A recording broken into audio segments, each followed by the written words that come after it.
پہ جب ہم لوگوں کو صدقات و خیرات کی ترغیب دیتے ہیں تو لوگ کہتے ہیں پہلے ہمارے موٹے موٹے ضروری کام نمٹ جائیں، کچھ چیزیں ہیں، اس کے بعد انشاءاللہ ہم کیا کریں گے، پیسے جو بچ جائیں گے تو پھر ہم انشاءاللہ کسی اچھے کوئی مدرسہ بنا لیں گے، کوئی اسپتال بنا لیں گے، اچھے کام کریں گے ہم۔ یہ بہت بڑی مسٹیک ہو رہی ہے آپ سے، اس لیے کہ آپ نے اس کو ضروری کاموں کی فہرست میں شامل نہیں کیا۔ آپ ابھی تک دنیا کو مسافر خانہ سمجھنے کے لیے تیار نہیں ہو۔ یہ ضروری کام سب سے پہلے ہونا چاہیے، کیونکہ موت کا کوئی بھروسہ نہیں ہے، اور آخرت کے لیے صدقہ جاریہ کہ آپ کا کوئی ایسا اکاؤنٹ کھل جائے جو آخرت میں آپ کے کام آئے۔ کوئی ہسپتال بنا دیا، کوئی مدرسہ بنا دیا، کوئی کنواں کھدوا دیا، یتیم خانہ بنوا دیا، یا یتیم خانے کے ساتھ تعاون کر دیا، یا کسی گھر کو پراپر بیس پر آپ نے کوئی بھی جو وہ تو بہت سارے مصارف ہیں نا۔ تو میں نے لاکھوں پتی لوگوں کو بھی دیکھا ہے کہ بھائی اللہ نے آپ نے ولیمے پہ 6 لاکھ روپے اڑا دیے، اور یار 8-10 لاکھ کا کوئی ادارہ بنا دو، یا کسی مدرسے میں کوئی ڈسپینسری بنا دو، یا کوئی اچھی فالتو نہ اڑاؤ جا کے کوئی بھی مانگ رہا پکڑا دیے۔ یہ بھی بہت بڑی مصیبت ہے لوگوں کے ساتھ۔ اب جیسے وہ عرب کا جو شیخ ہے نا، جو اس بھکاری اس کے ماں باپ کو دعائیں دے رہا تھا اور یہ پیسے دے رہا تھا، تو میں اس عرب کے پاس ہوتا، میں کہتا آپ صدقہ کریں مگر ایسے ہی نہیں کسی کو پکڑانا شروع کر دیں، کیونکہ اس سے جو مستحق ہوتے ہیں ان کا حق مارا جاتا ہے۔ آپ یہ دیکھیں کہ یہ واقعی مستحق بھی ہے یا نہیں ہے، ورنہ وہ کوئی بھی دعائیں دے کے پیسے نکالنا شروع کرے گا، نکالو ٹھیک ہے، اس کا جذبہ اچھا تھا، اللہ کرے اس کے ماں باپ کی مغفرت ہو گئی ہو، لیکن اصول جو شریعت نے بتایا ہے کہ پیسہ اللہ کی بہت بڑی نعمت ہے، اور نعمت کو ضائع کرنے کی اجازت نہیں ہے۔ بہت سوچ سمجھ کے آپ نے خرچ کرنا ہے کہ مخلوق کو فائدہ زیادہ سے زیادہ ہو۔ کم سے کم انویسٹمنٹ میں زیادہ سے زیادہ فائدہ کیسے ہو سکتا ہے، پھر اس میں زیادہ انویسٹمنٹ کرو۔ جیسے دنیا کے بزنس کا اصول ہے نا کہ انویسٹمنٹ کوشش ہو کم سے کم اور پروفٹ زیادہ سے زیادہ۔ ایسا تھوڑی کوئی بھی کاروبار کے لیے 1 کروڑ مانگ رہا ہے، آپ نے کہا پکڑا دیا، چل دیکھا جائے گا کتنا پروفٹ آ رہا ہے۔ تو بھائی جو دنیا کی تجارت کا اصول ہے وہی اصول آخرت کا۔ تو آخرت کا اصول یہ ہے کہ جو 2 چیزیں اس میں فوکس کرنی ہے، انسانیت کی خدمت زیادہ سے زیادہ کس کام میں ہے۔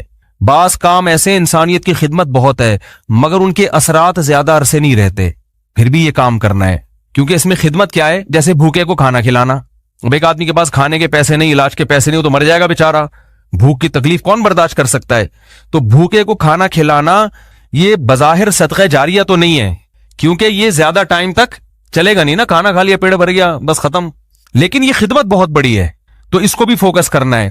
اور بعض چیزیں ایسی ہوتی ہیں کہ جس میں فوری طور پر خدمت تو بہت نہیں ہو رہی ہوتی، لیکن اس کا اثر آپ کے مرنے کے بعد بھی قائم۔ جیسے کنواں بنا دیا آپ نے، اب کنواں ایسی چیز ہے جب تک کنواں رہے گا لوگ پانی پئیں گے، آپ کو ثواب ملتا رہے گا۔ درخت لگا دیا، مر گئے تو درخت سے کوئی بہت زیادہ، ایک درخت سے کیا فائدہ ہوگا، نہیں آ رہی سمجھ میں بھائی آپ نے ایک نیم کا درخت لگا دیا تو کوئی بہت تو نہیں نا، کوئی لوگ اس کو کھائیں گے تھوڑی، نہیں بھی لگاتے تو کیا ہو جاتا۔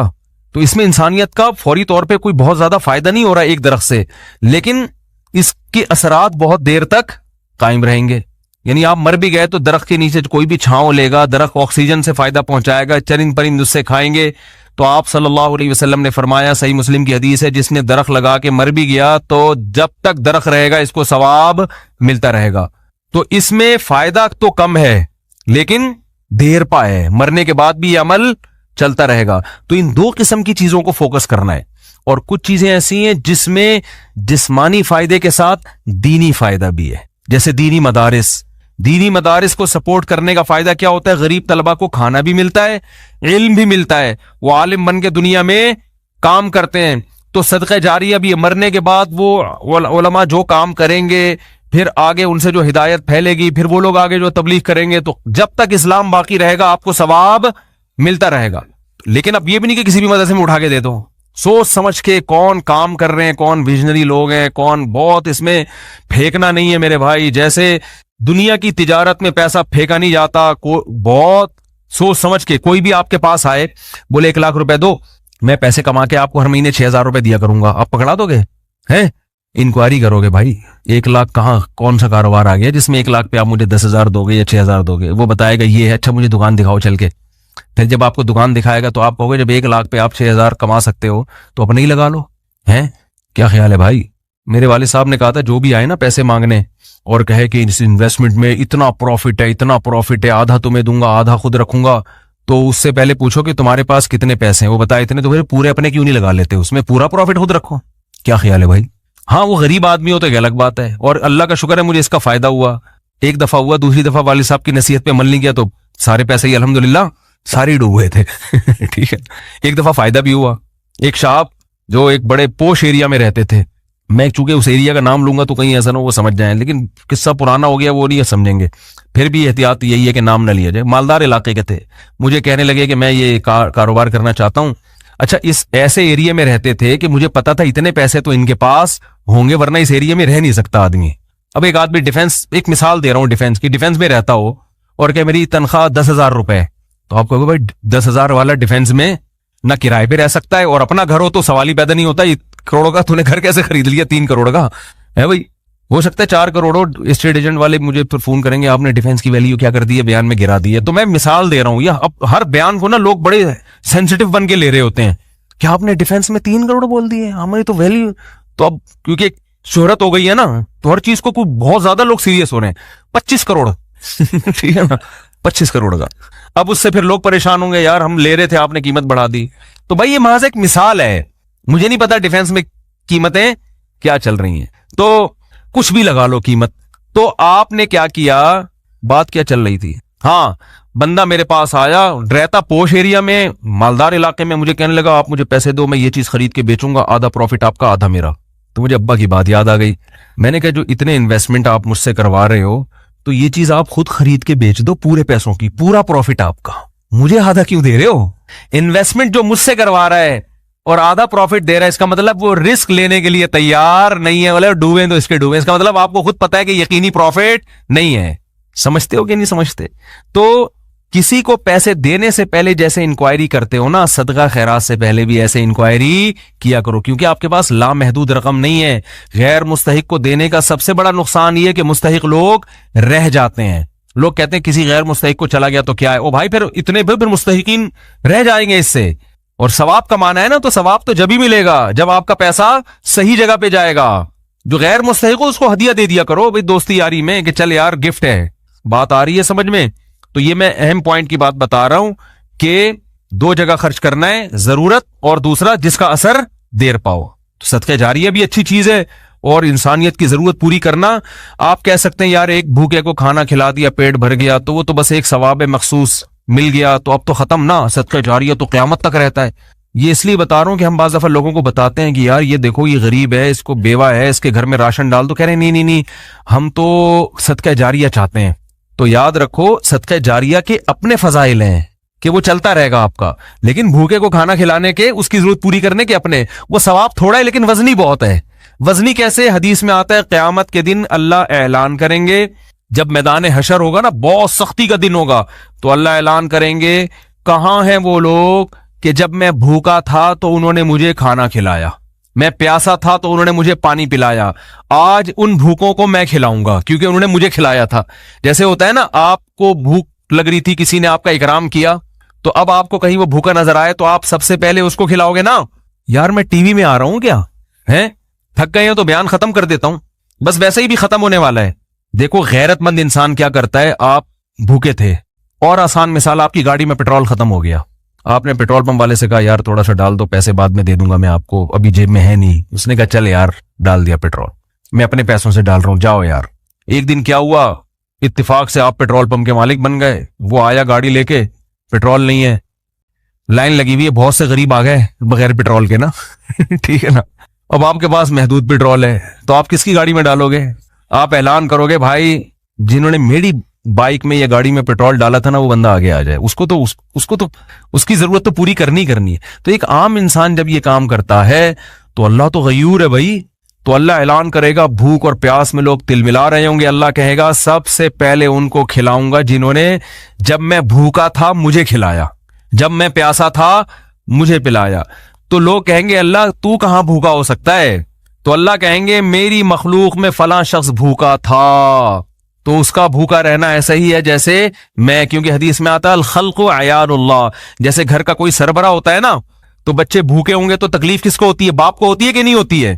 تو آپ صلی اللہ علیہ وسلم نے فرمایا اللہ کی مخلوق بھی ایسے جیسے اللہ کے اہل و عیال, اللہ کا تو اہل و عیال نہیں ہوتے لیکن مثال دی ہے, ایسے ہی ہے. اللہ کو ان کی فکر ایسے ہی ہے. وہ الگ بات ہے بہت سے بھوکے مرتے ہیں, یہ اللہ کی تقدیر ہے, یہ اللہ کی حکمت ہے. دنیا کو اللہ نے ایسے ہی چلایا ہے کہ کسی کو ملے گا کسی کو نہیں ملے گا. یہ اب اس میں تو اللہ سے نہیں الجھ سکتے. لیکن اللہ اعلان کرے گا کہ میری مخلوق میرا خاندان تھی، گویا کہ اللہ کا خاندان نہیں ہوتا، یعنی میرے ماتحت تھی، اور میں لوگوں کے ذریعے لوگوں کو کھلاتا ہوں، تو جب میں بھوکا تھا تو فلاں کا بھوکا ہونا ایسا ہی ہے جیسے میں بھوکا. تو اس سے پتہ چلتا ہے کسی بھوکے کو کھانا کھلانا ایسے جیسے آپ کس کو کھلا رہے ہو، اللہ کو. تو اگرچہ یہ صدقہ جاریہ نہیں ہے، لیکن بھائی ایک نیکی ہے، لیکن یہ وزنی بہت زیادہ ہے. تو ان دونوں مدوں میں خرچ کیا کرو. کرو گے کب؟ لوگ کہتے ہیں اچھا ٹھیک ہے، وہ ایک دو کو تو کھلا دیتے ہیں، جو بڑا اماؤنٹ جو ہے نا، جیسے اپنی شادی بیاہ پہ خرچ کرتے ہیں، گاڑیوں پہ خرچ کرتے ہیں، مکان پہ خرچ کرتے ہیں، اس ٹائپ کا اماؤنٹ اللہ کے لیے خرچ. اللہ کے لیے بس وائپر والے کو 20 روپے. اب تو 20 ریٹ تھوڑے بڑھ گئے، ورنہ 5 پہ چل رہے تھے. وہ پھر کھلا مانگ بھی رہے ہوتے تھے. وہ پھر کیا مانگ رہے ہوتے تھے؟ ایک آدمی نے کسی فقیر سے کہا کہ ایک فقیر کسی آدمی کے پاس آیا کہ اللہ کے نام پہ نا پتہ نہیں کچھ چائے پلا دو یا کچھ کھانا کھلا دو. تو اس نے 100 کا نوٹ نکالا، بولا کہ 50 روپے ہیں. اس نے کہا ہاں. اس نے کہا کہ 50 روپے دے گا واپس لے گا. اس نے کہا پہلے وہ اس سے پی لو جا کے. ٹھیک ہے، یہ بھی لوگوں کو جانچنے کا ایک بھائی بھکاری سے بولے جی پہلے وہ پیسے تو خرچ کرنا تھے، تیرے پاس ہیں. یہ بھی ایک طریقہ، بڑا خاندانی طریقہ ہے یہ. ٹھیک ہے نا. تو کیا بات کر رہے تھا یار؟ اصل میں آج میں اتنا صبح سے گھوم رہا ہوں نا، آج میں 1 منٹ کے لیے نہیں بیٹھا ہوں. صبح سے یہ کام وہ کام، ادھر ملاقات، ادھر جاؤ، وہ فلاں ملتان سے آئے، فلاں خانے وال سے آئے، فلاں جماعت آئی ہوئی ہے، فلاں یہ ہو رہا ہے.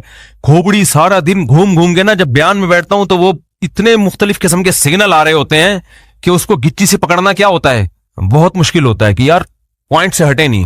تو ہاں، میں یہ عرض کر رہا تھا، جلدی سے بات سمیٹ کے ختم کرتا ہوں، کہ لوگ یہ کہتے ہیں کہ پہلے موٹے موٹے کاموں سے فارغ ہو جائیں، یہ بھی، اس کے بعد جب بچا کے بڑھاپے میں بالکل اینڈ میں جا کے اتنے پیسے کسی مدرسے کو دے دیں گے. نبی صلی اللہ علیہ وسلم نے فرمایا انسان ساری زندگی، حدیث کا مفہوم ہے، مال جمع کر کے رکھتا ہے اور کہتا ہے کل خرچ کروں گا، کل خرچ کروں گا، کل خرچ کروں. پھر جب بڑھاپا آتا ہے کہتا ہے یہ فلاں کے لیے اور یہ فلاں کے لیے. فرمایا وقت کان علی فلان، اب تو وارثوں کا حق اس پہ ہو گیا. اب تو وارث کہیں گے ابا ہمیں محروم کرنے کے لیے اپنی تو ساری عیاشی ابا نے کر لی. اب جب ابا کا انا للہ ہونے والا ہے، دنیا سے جانے والے ہیں، اب بچوں کو نظریں ہوتی ہیں دو دکانیں ابا کی میرے حصے میں آئیں گی. چلو ابا سے ایسی لالچ تو نہیں کرنی چاہیے، لیکن بہرحال پتہ ہے کہ یار چلو ابا نے بنائی، اب ہمارے کام آئیں گی. اب ابا کیا کر رہے ہیں؟ فلاں 2 دکانیں مدرسے کو دے دو، فلاں فیکٹری کو دے دو، یتیم خانے کو دے دو. تو اس میں نقصان کس کا ہو رہا ہے؟ کیونکہ اب تو ابا کو ضرورت نہیں ہے. تو نہ کرنے سے یہ بھی پھر بھی بہتر ہے 1/3 کے اندر کہ بچوں کو نقصان نہ ہو. اگر بچوں کو نقصان ہو رہا ہے پھر تو یہ بالکل صحیح نہیں ہے. حدیث میں آتا ہے کہ آخر عمر میں نا اس طرح سے صدقہ کر دینا کہ بچے دوسروں کے محتاج بن جائیں. آپ صلی اللہ علیہ وسلم نے اس کی اجازت نہیں دی ہے. لیکن اگر بچوں کے لیے اتنا چھوڑ کے جا رہے ہو آخر عمر میں کہ وہ اپنے پاؤں پہ اچھی طرح کھائیں گے پیئیں گے، تو پھر 1/3 آپ صدقہ بھی کر سکتے ہیں، جائز ہے اور اس کا بھی ثواب ملے گا. لیکن میرے بھائی یہ خاندانی صدقہ نہیں کہلائے گا، اس لیے کہ آپ نے تو بھرپور عیاشی کر لی نا. آپ کی تو 4 شادیاں معذرت کے ساتھ ہو گئیں، ایک جس کی ہو گئی ان کی بات کر رہا ہوں، اور آپ کی تو جناب یہ بھی ہو گیا وہ بھی ہو گیا، سارے کام ولیموں پہ بھی اڑا دیا اور انویسٹمنٹ بھی دبا کے کر لی، کاروبار بھی ہو گیا، سب کچھ مزے تو اڑا لیے نا آپ نے. تو یہ نبی کی نظر میں افضل صدقہ نہیں ہے. افضل صدقہ یہ ہے، آپ صلی اللہ علیہ وسلم سے صحابی نے پوچھا یا رسول اللہ سب سے بہترین صدقہ کون سا ہے؟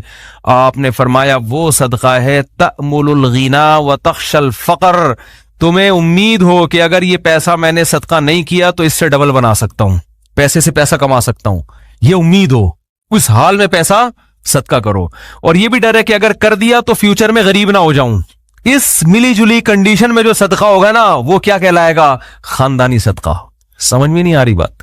تو اس لیے صدقات و خیرات میں یہ نہیں کہہ رہا، یہ تو حدیث میں بھی منع ہے کہ اتنا کر دینا کہ کل لوگوں کے محتاج بن جائیں، یہ تو جائز ہی نہیں ہے نا، کہ اپنے ضروری جو بیوی بچوں کے ہیں وہ تو بہرحال، لیکن صرف اتنا کر لیں کہ آپ جب یہ کہتے ہیں نا کہ میرے یہ چند ضروری کام ہو جائیں تو پھر میں یہ کروں گا، یہ الفاظ غلط ہیں.